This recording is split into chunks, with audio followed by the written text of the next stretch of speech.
The dust of Silver Creek tasted like the end of the world, and for Sarah Miller, clutching her 7-year-old daughter, it was.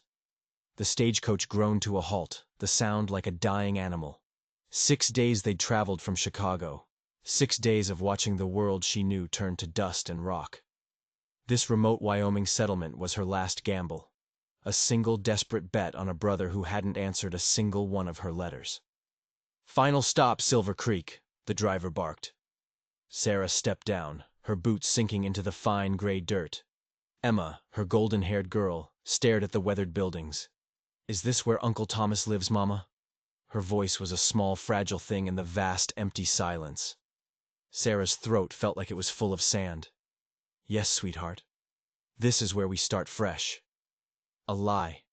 She had no idea if Thomas would even take them in. Her husband's gambling debts had swallowed their life whole, and now they were here, unannounced and unwanted. A thin man in spectacles hurried toward them, his steps kicking up little puffs of dust. "Mrs. Miller?" Sarah's heart seized. "Yes?" "I'm Wilbur Hayes, the town clerk.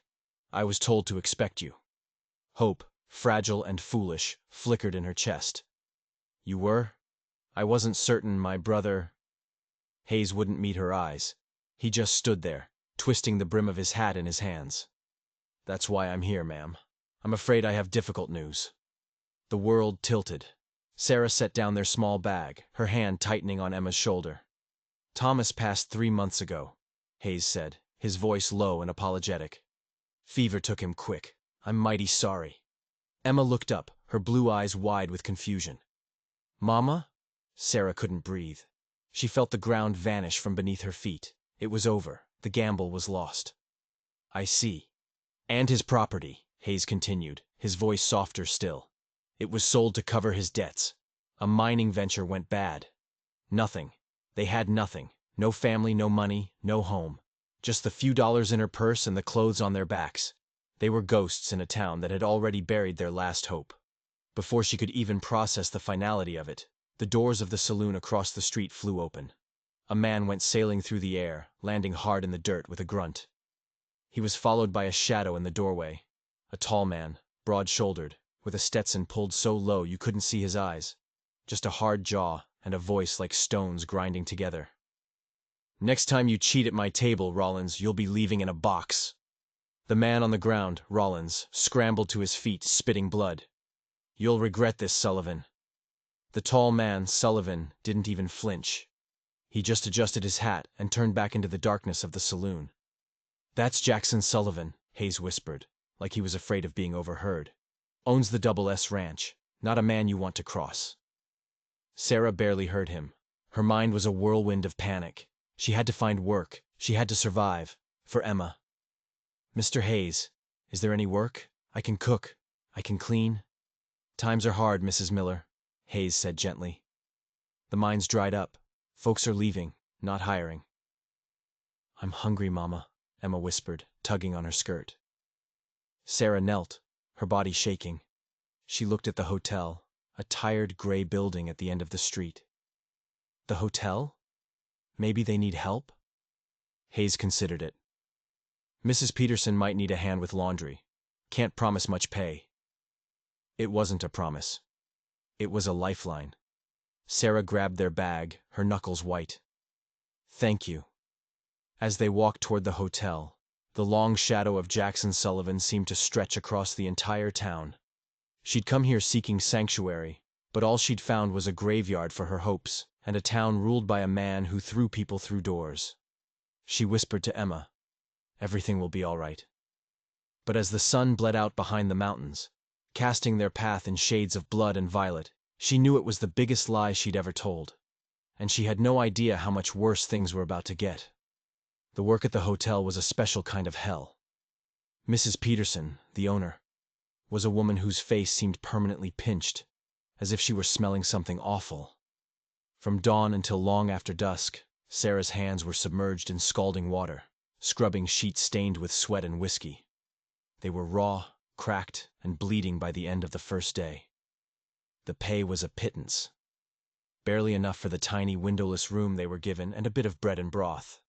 Every night she'd collapse onto the lumpy mattress, Emma curled against her, and whisper stories of a future that felt more and more like a fantasy.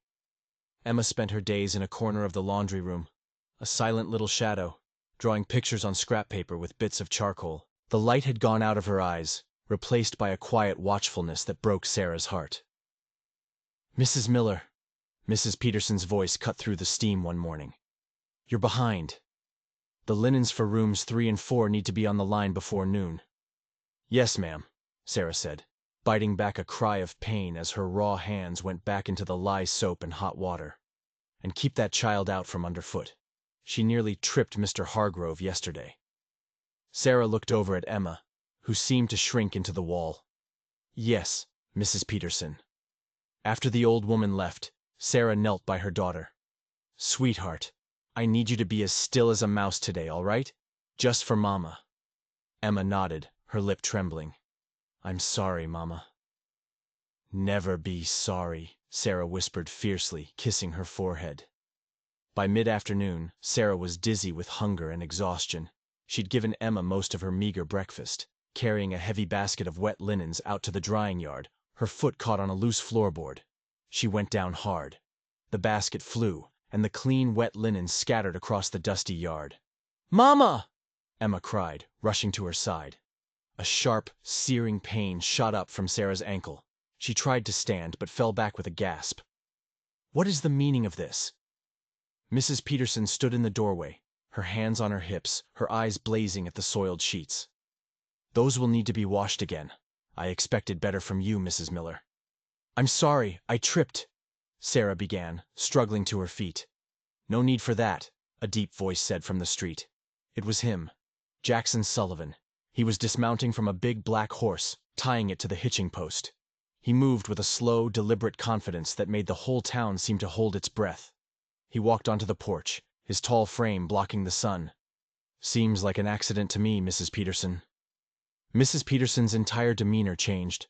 The pinched look was replaced by a sickly sweet smile. "Mr. Sullivan, what a surprise." "Supply run," he said, his voice clipped. His eyes, the color of a stormy sky, landed on Sarah. "Your ankle looks bad, ma'am." Sarah felt a hot flush of shame. She was dirty, her dress was torn, and this powerful man was looking at her like she was a stray dog. "It's nothing, sir. I need to finish my work."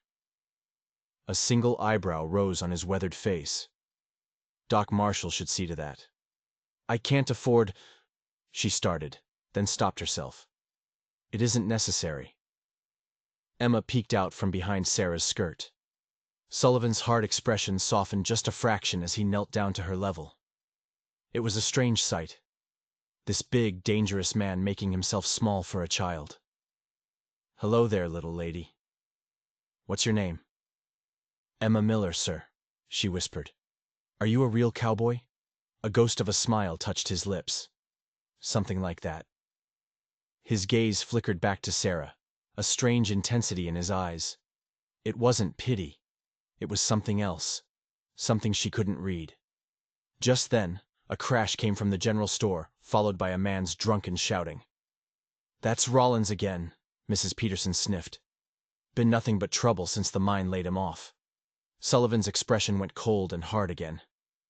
"Excuse me, ladies." He strode toward the trouble, his hand resting casually near the pistol on his hip. As he left, Mrs. Peterson gave Sarah a look. "Jackson Sullivan doesn't waste his time on just anyone. Interesting that he stopped for you." Sarah ignored her, gathering the dirty sheets, wincing as she put weight on her ankle. It was just kindness. "Perhaps," the old woman said, her voice dripping with doubt, "though kindness isn't the first word that comes to mind when you're talking about that man. Now get those sheets washed." Again. Later that night, long after Emma was asleep, there was a soft knock on their door. A boy from the front desk handed her a small package wrapped in brown paper. "From Mr. Sullivan," he said, and scurried away. Her hands trembled as she opened it. Inside was a small tin of dark, medicinal-smelling salve. Tucked beneath it was a note, written in a strong, clear hand. "For your hands and ankle, J.S." Emma stirred, her voice sleepy. From the cowboy, Mama. Yes, Sarah whispered. She rubbed a small amount of the salve onto her cracked knuckles. The relief was instant, a cool soothing that seemed to sink deep into her bones. Why? Why would he do this? Men like Sullivan didn't do things for free. Her late husband had taught her that lesson well. Every kindness came with a price tag. She stood by the grimy window, looking out at the dark street. What did this man want from her? She felt a cold knot of dread in her stomach, because whatever it was, she had a terrible feeling she was in no position to refuse. The answer came 3 days later. It was swift and brutal. Sarah walked into the kitchen, the familiar ache in her ankle a dull throb, and found Mrs. Peterson waiting for her. The woman's arms were crossed, her face set like stone. "I'm afraid I have to let you go, Mrs. Miller." The words hit Sarah like a physical blow. The blood drained from her face. What? Why? Did I do something wrong?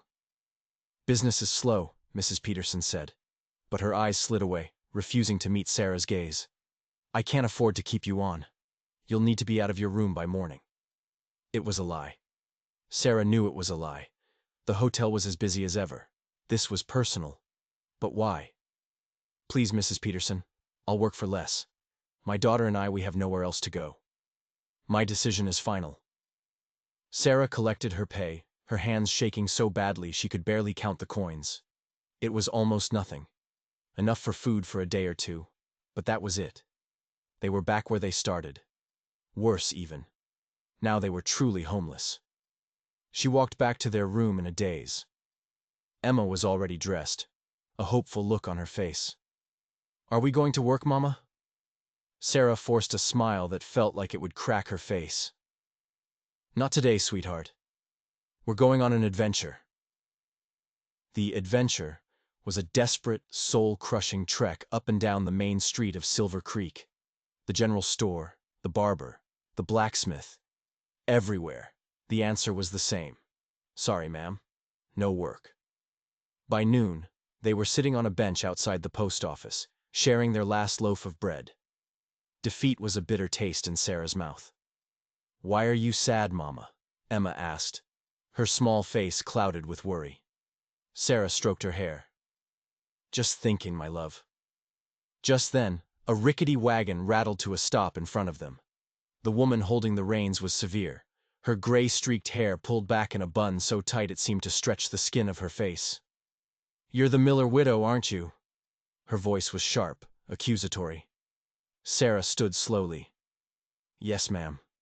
Sarah Miller. Martha Winters, the woman announced. I run the orphanage just outside of town. Her eyes scanned Sarah, then dropped to Emma, lingering for a moment too long. Heard you were out of a job. Hope, that treacherous feeling, flickered again. Yes, I am. I need help with the children. Can't pay much, but it's room and board. Sarah's heart leapt. It was an answer to a prayer she'd been too afraid to speak. I'm very interested, Mrs. Winters. It's not easy work, Martha warned, her gaze unwavering. 16 children. Cooking, cleaning, mending, and minding them. All of them. I can do all of that, Sarah said, her voice filled with a desperate conviction. Martha gave a curt nod. Get your things. Within the hour, they were bouncing along in the wagon, leaving Silver Creek behind. As they crested a small hill, the orphanage came into view. It was a large, dilapidated building with peeling paint, a sagging porch, and windows like vacant eyes. It looked less like a home and more like a place where dreams went to die. Sarah's stomach clenched, but she kept her face a mask of calm for Emma. The inside was even worse. It was clean, but stark and cold. The air smelled of boiled cabbage and disinfectant. The children they passed in the hall had a haunted, hollow look in their eyes. They stared at Emma with a mixture of curiosity and resentment. You'll sleep here, Martha said, pointing to a tiny room at the end of a long, dark hallway. It contained a single narrow bed. I assume that's sufficient. Yes, thank you, Sarah murmured. Kitchen duties start at 5. Children rise at 6. And with that, Martha Winters turned and left them alone in the silence. That night, with Emma asleep beside her, Sarah finally let the tears come. They were silent tears of pure, undiluted fear. This wasn't a sanctuary. It was a prison. She had traded one desperate situation for another, and she had a horrifying feeling that this one was far, far worse. She had no idea she had just walked into a trap, one carefully laid by a woman who saw her daughter not as a child, but as an opportunity for profit. And the clock was already ticking. The orphanage was a machine that ran on misery. The days were a grueling, endless cycle of chores that started before the sun rose and ended long after it set. Sarah cooked vats of thin, watery stew, scrubbed floors until her knees were bruised, and mended threadbare clothes until her fingers bled. Martha Winters watched over it all with an eagle eye, her presence a constant, oppressive weight. Worst of all, Emma was put to work. At 7 years old, she was tasked with caring for the toddlers, changing them, feeding them, and keeping them quiet.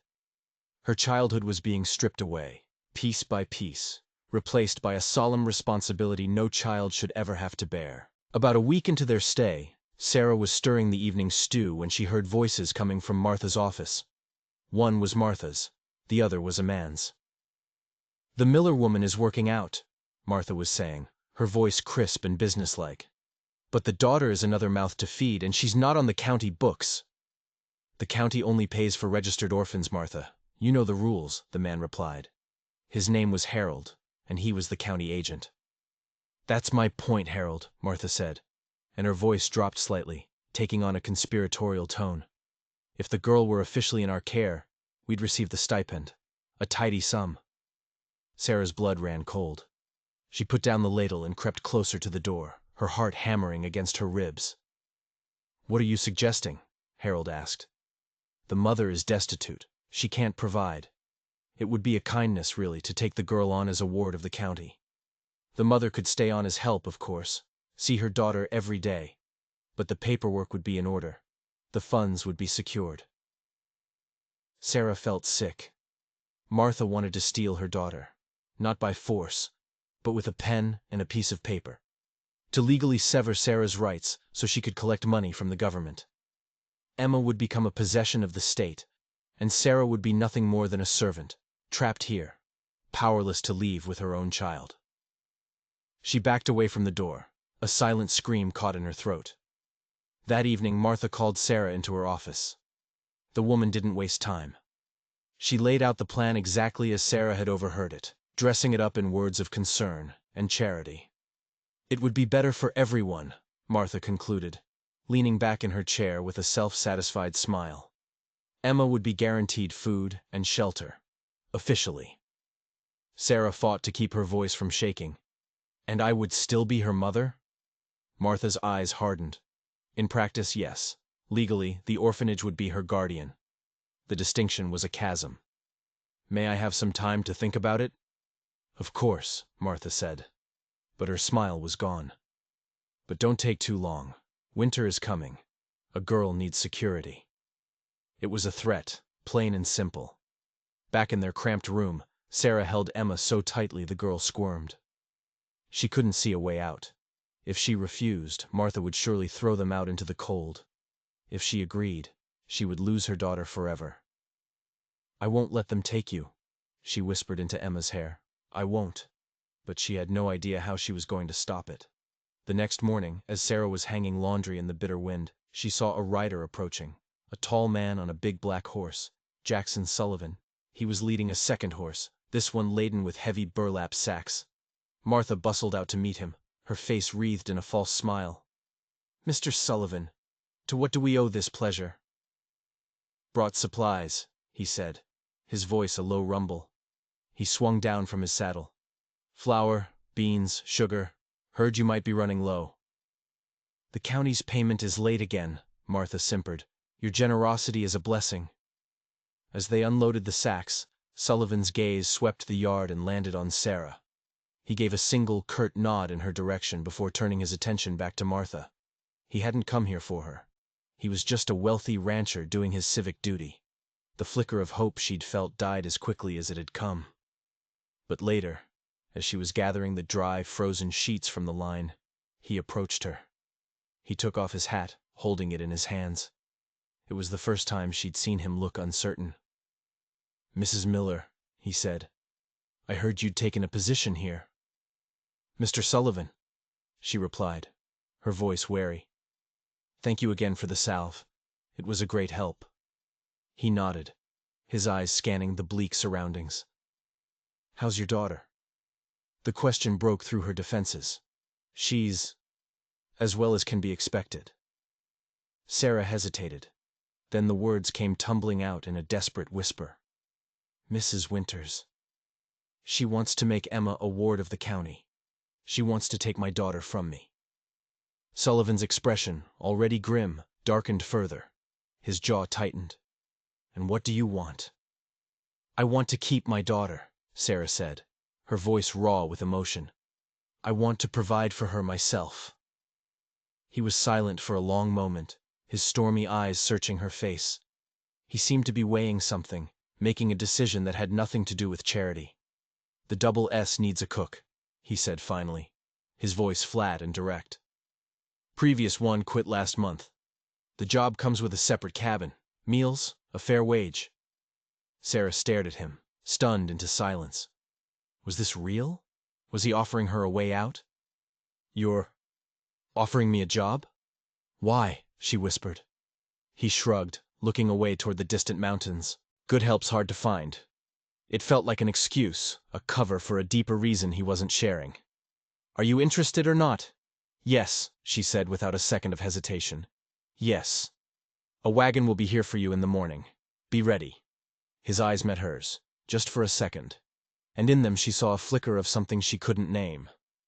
"Pack your things tonight." Quietly. As he rode away, Sarah clutched the laundry basket to her chest, her heart pounding a wild rhythm of hope and fear. Was she trading one prison for another? Running from a woman who wanted to own her child, to a man whose motives were a complete mystery? She didn't care. That night, under the cover of darkness, she packed their few belongings. Whatever awaited them at the Double S Ranch, it had to be better than this. It had to be. The Double S Ranch was not just a piece of land, it was a kingdom.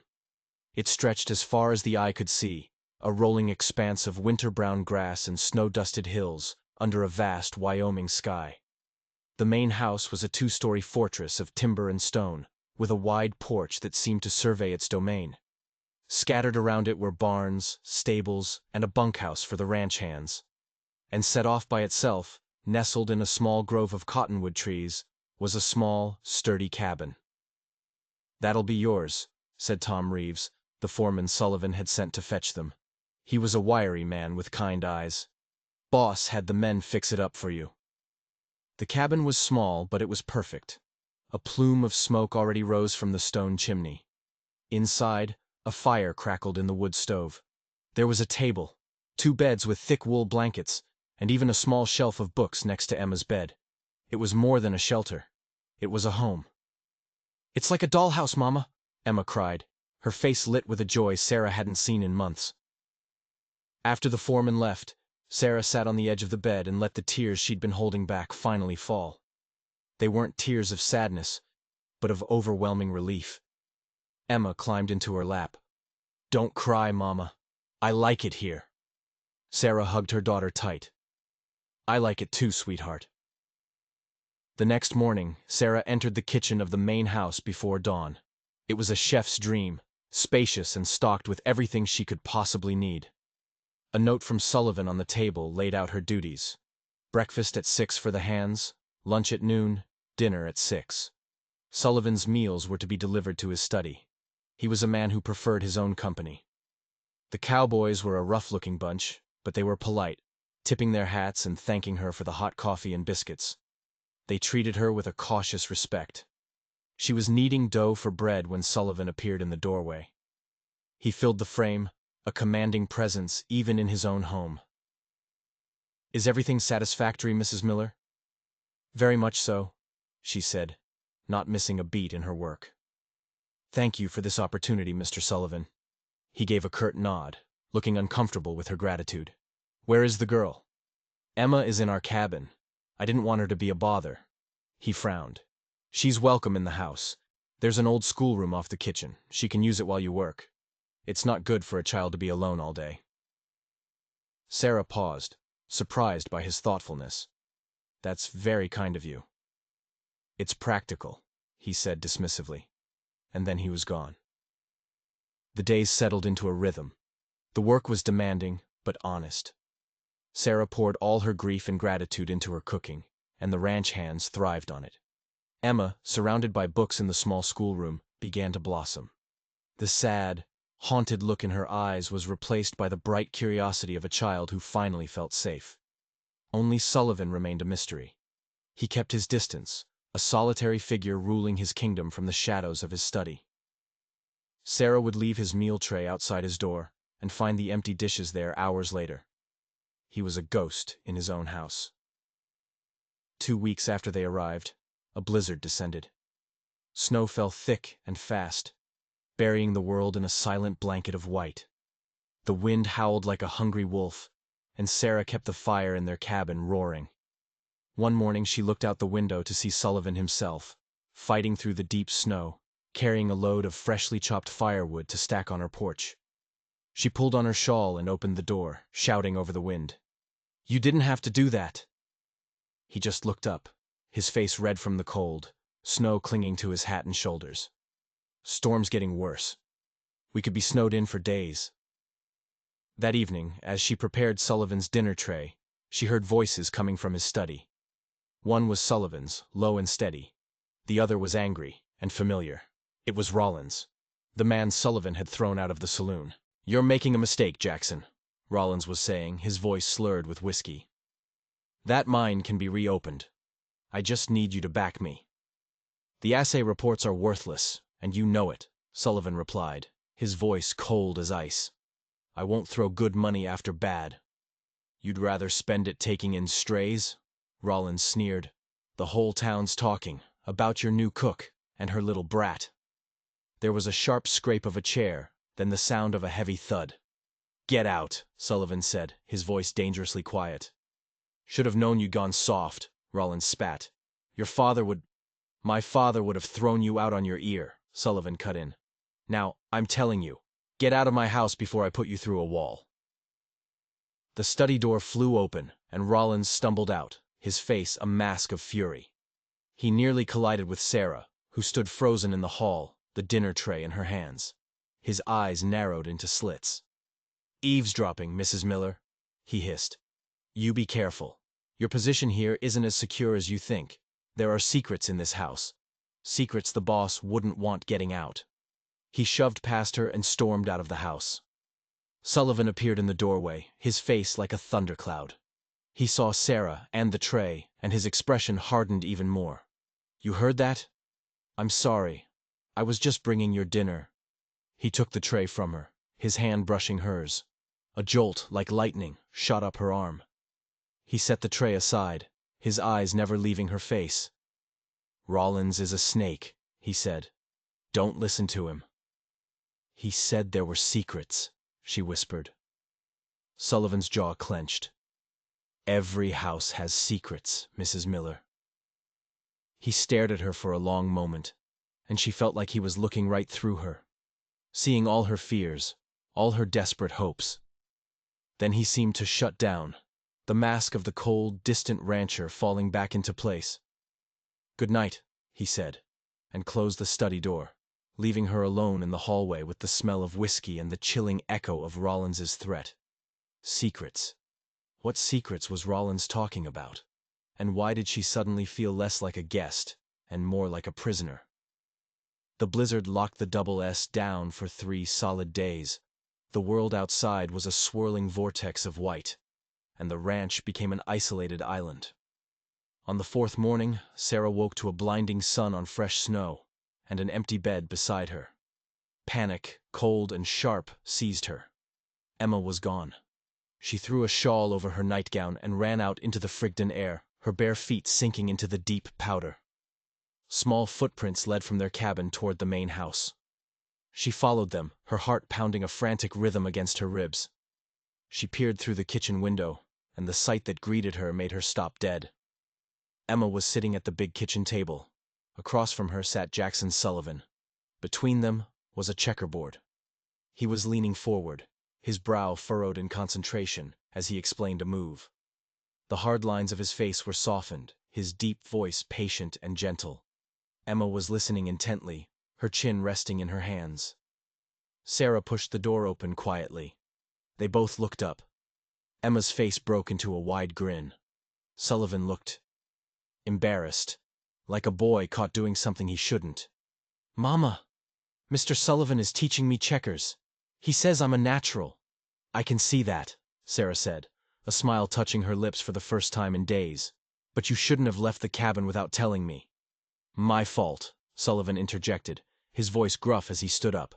"I found her by the stove when I came down for coffee. I should have sent her back." "It's all right," Sarah said, moving toward the pantry. "I'll start breakfast while you finish your game." Something shifted after that. It was small, almost imperceptible, but it was there. Sullivan started taking his meals in the kitchen with the ranch hands instead of alone in his study. He still didn't say much, but he was present. And after dinner, he would often linger, playing another game of checkers with Emma, or reading to her from one of his books while Sarah cleaned up. He was letting them in. Just a little. Sarah watched the change in her daughter. The quiet, solemn child was disappearing, replaced by a girl who laughed and chattered and wasn't afraid to ask a million questions.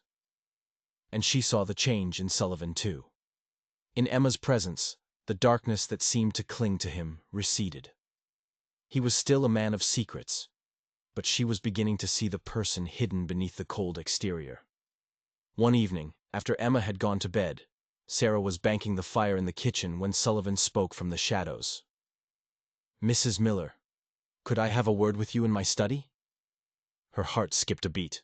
His study was his sanctuary, a place she had never been invited. She followed him down the hall, her footsteps silent on the thick rugs. He gestured for her to sit in one of the leather armchairs by the fire and handed her a small glass of whiskey. "I received a letter today," he began, his eyes fixed on the flames. "From Martha Winters." Sarah tensed. What did she want? She was inquiring about Emma's legal status. "She seems to believe she still has some claim on your daughter." He turned to look at her, his gaze intense. "She was trying to have Emma made a ward of the county, wasn't she?" "Yes," Sarah whispered. "That's why we left." He nodded slowly. "I figured as much. I've written back. I informed her that you are both under my employment and protection, and that any further inquiries would be considered harassment."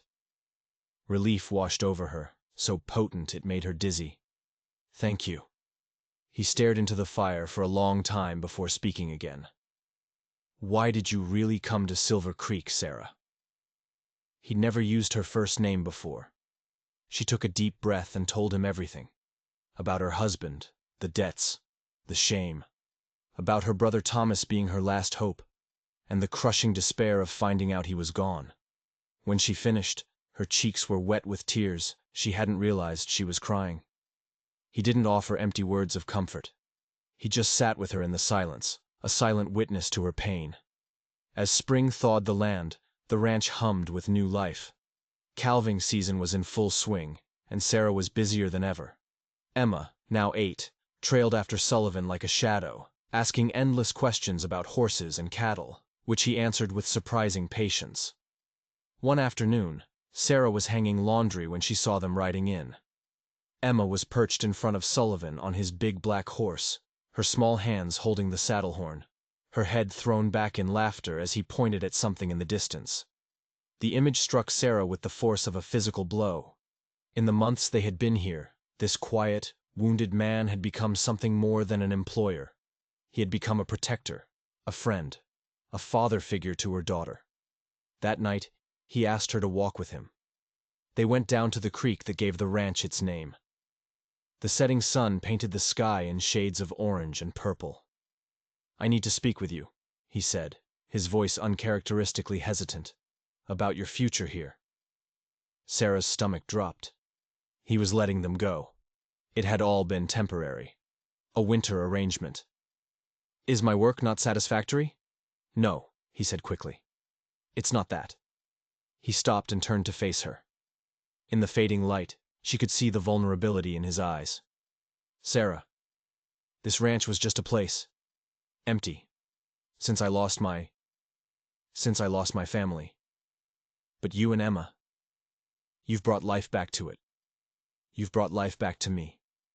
He took her hands. They were calloused and strong, but his touch was gentle. I know I'm not an easy man. I'm set in my ways and I carry ghosts you know nothing about. But I'm asking if you would consider making your home here, permanently. He paused, taking a shaky breath. Not as my cook, Sarah. As my wife. The world stood still. The only sound was the rushing of the creek and the frantic beating of her own heart. His wife? This man she barely knew, this man of secrets and shadows, was asking her to marry him. It made no sense, and yet, in a way, it was the only thing that did. But just as she was about to answer, a glint of metal in the dirt by the creek caught her eye. She bent down and picked it up.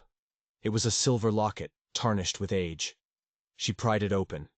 Inside were two miniature portraits. One was of a handsome, smiling man. The other was of a woman with golden hair and familiar blue eyes. It was a picture of her, Sarah Miller. But it was a picture she had never seen before in her life. And the man beside her was her dead brother, Thomas. The world seemed to spin around her, the sound of the creek turning into a roar in her ears. She stared at the tiny portrait inside the locket. It was her face, there was no doubt. But younger, happier, and beside her, her brother Thomas, his arm around her, beaming. A picture that didn't exist. It couldn't exist. "Where did you get this?" she whispered, her voice trembling as she held it out to Jackson. His face went pale beneath his tan. He looked at the locket in her hand, as if it were a snake. I don't know. I've never seen that before." But his eyes betrayed him. He was lying. "Don't lie to me, Jackson," she said, her voice gaining strength. Rollins's words echoed in her mind. Secrets the boss wouldn't want getting out. "What is this? Why is my picture in a locket with my brother, here on your land?"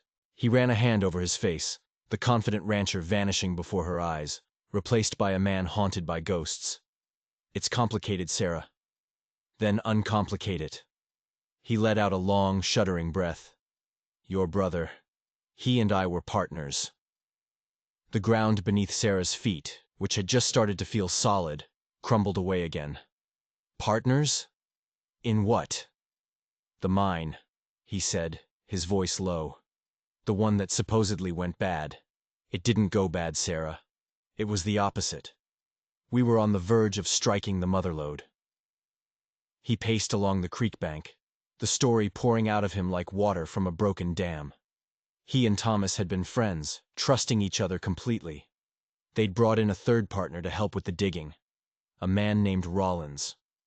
Rollins was skimming from the start, Jackson said, his voice thick with old anger. Cooking the books, faking the assay reports to make the claim look worthless. He wanted to drive us out, buy our shares for pennies, and take it all for himself. "And my brother found out," Sarah breathed, understanding dawning like a cold, terrible sunrise. "He confronted Rollins. There was a fight at the mine." Jackson stopped, his back to her. "Rollins claimed Thomas fell, hit his head on the rocks. By the time I got there, it was too late." "The fever," Sarah whispered. "The town clerk said he died of a fever. Rollins paid him to say that, paid the doctor too. He made it look like an accident, then a sickness. He told everyone the mine was a bust and used Thomas's debt to him to seize the claim." Jackson turned to face her, his eyes filled with a pain so deep it stole her breath.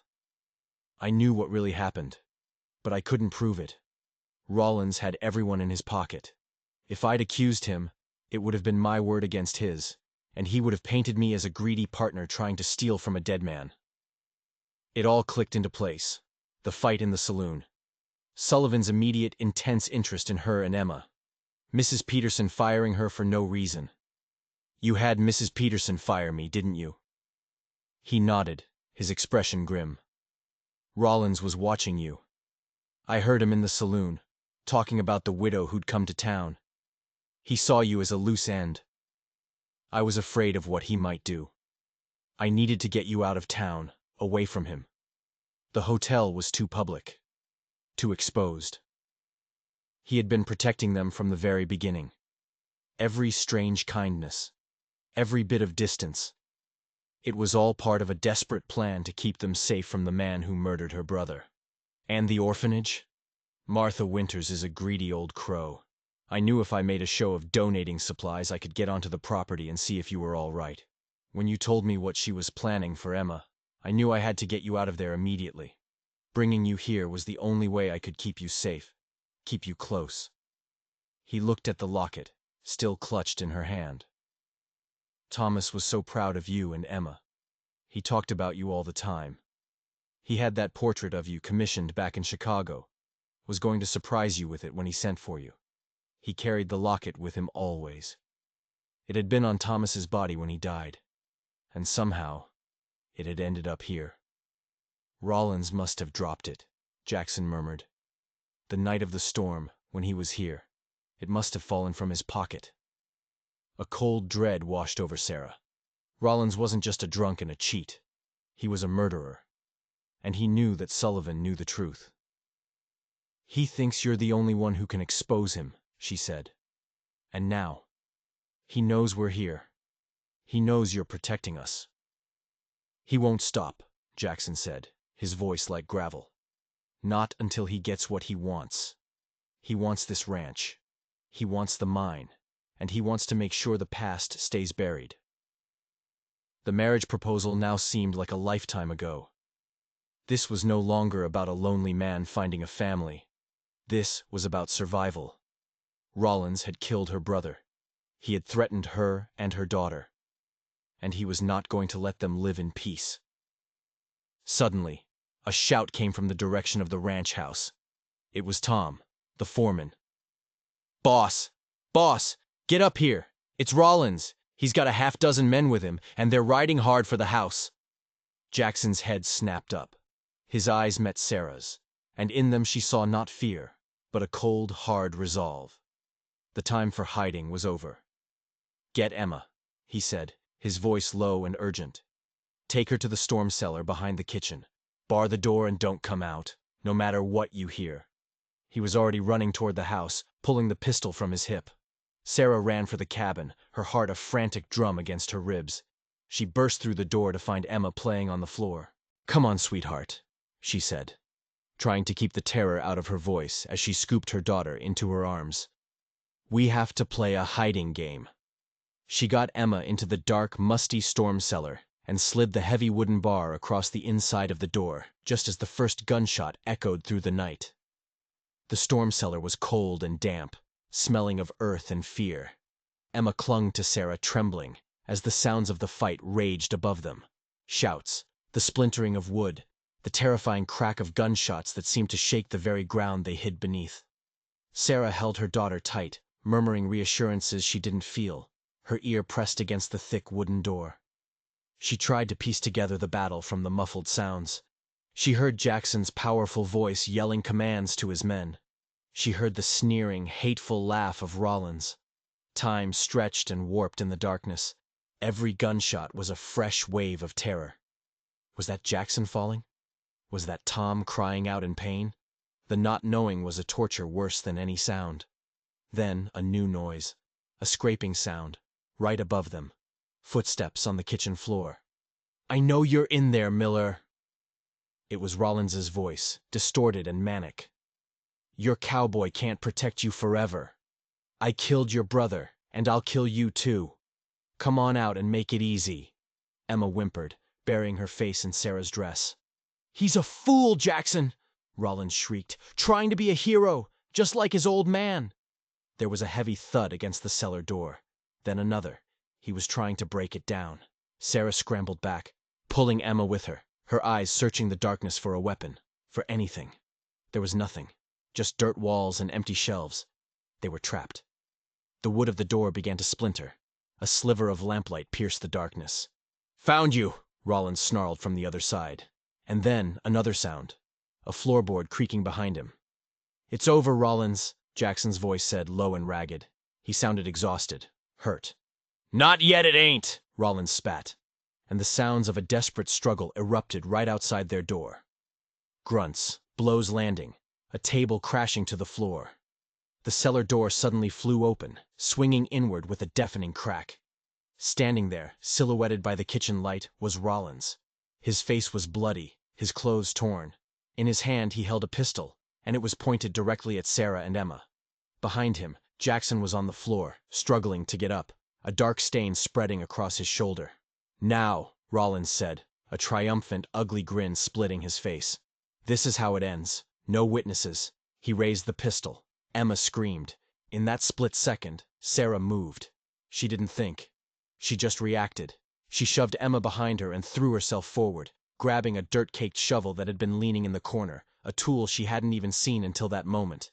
She swung it with all the strength of her fear and her rage. The iron edge of the shovel connected with Rollins's wrist with a sickening crunch.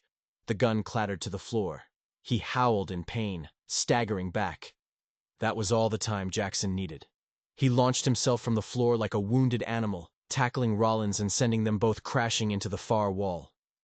The fight was short and brutal. Jackson, fueled by adrenaline and a primal need to protect the family he had just found, was a force of nature. He subdued Rollins, his hands closing around the man's throat. "This is for Thomas," he growled, his voice a terrifying whisper. The ranch hands, having dealt with Rollins's men outside, swarmed into the kitchen, their guns drawn. They pulled Jackson off Rollins, who was left gasping and broken on the floor. It was over. Sarah stumbled out of the cellar, pulling a crying Emma with her. She rushed to Jackson's side, her hands fluttering over the wound in his shoulder. "It's just a graze," he said, wincing as he looked at her, his eyes full of a raw, fierce emotion. "Are you all right? Is Emma?" Sarah could only nod, the tears finally coming, washing away the terror and leaving only a profound, bone-deep relief. Tom Reeves hauled Rollins to his feet. "What do you want us to do with him, boss?" Jackson looked at the pathetic, beaten man who had caused so much pain. Then he looked at Sarah, at her tear-streaked face and the fierce, protective way she held their daughter. "Tie him up," Jackson said, his voice steady and clear. "In the morning, we ride for Cheyenne. We're handing him over to the federal marshal. He's going to answer for what he did to Thomas Miller. The whole world is going to know the truth." Justice. It was finally here. As the sun rose the next morning, casting a clean, hopeful light over the ranch, Sarah stood on the porch, watching the men tie a bound and gagged Rollins to a horse. Jackson came to stand beside her, his arm in a sling. He didn't speak for a long time. "He asked me to marry him," Sarah said quietly.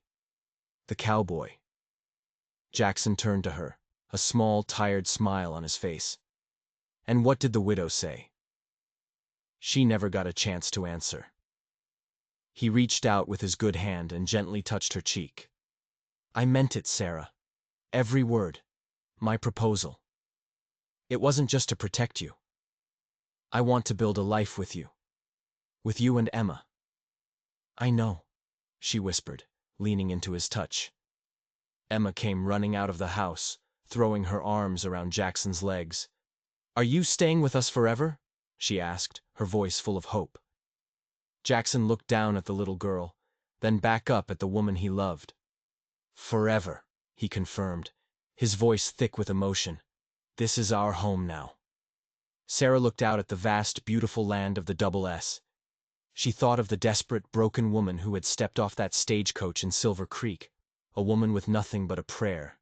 She had come west seeking a ghost, a last hope that had already died. But in the ashes of that hope, she had found something real. A home. A future. A family. Forged not by blood, but by courage, kindness, and a love that had bloomed in the harshest of winters. She looked at Jackson, and her heart was so full it felt like it might burst. "Yes," she said, her voice clear and strong in the morning air. "Yes, I'll marry you." They had all been lost in their own way, a widow, a child, and a lonely cowboy. But here, together, they were finally found. If you enjoyed this story, let me know in the comments where you're watching from, and don't forget to like and subscribe for more tales of justice and redemption. Thanks for watching.